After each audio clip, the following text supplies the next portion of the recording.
This feels so unreal. I can't believe that I get to interview Gary for the Avenue Mama podcast. It took a couple months to get this set up, and I just persisted. I would send him emails and I would do videos. Hi, Gary.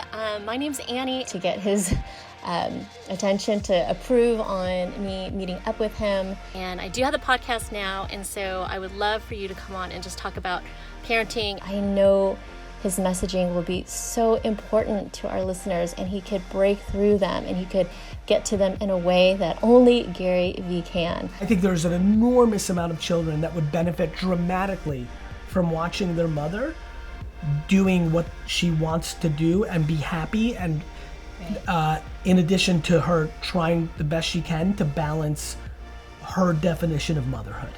I've been such a student of his. I've listened, I've implemented, I've gotten out of my own way. I feel like he does these really good ego checks, and I need all of his teachings, and I'm so excited to bring him to the podcast.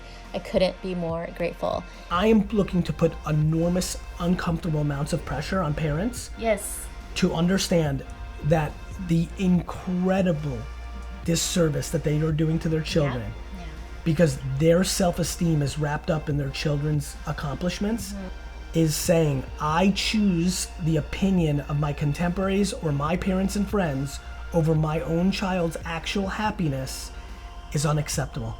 If I leave this earth with just accomplishing denting the conversation around insecure, selfish behavior around parenting, I will make the world a much better place than I came into. And I cannot wait to share what he has to say to the Avenue Mamas about just getting started. And this is where I record. Just creating impact, making it happen. I get to interview Gary Vaynerchuk tomorrow.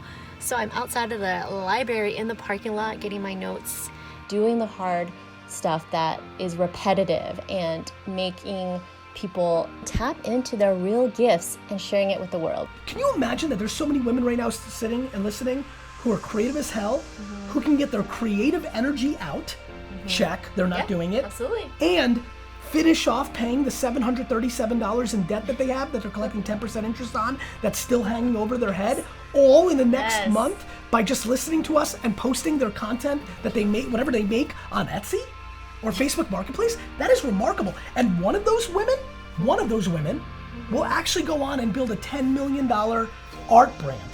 Yeah. That's it. That is it. That's it. That's called the internet. That's called why I wrote Crush It 10 years ago. It's real.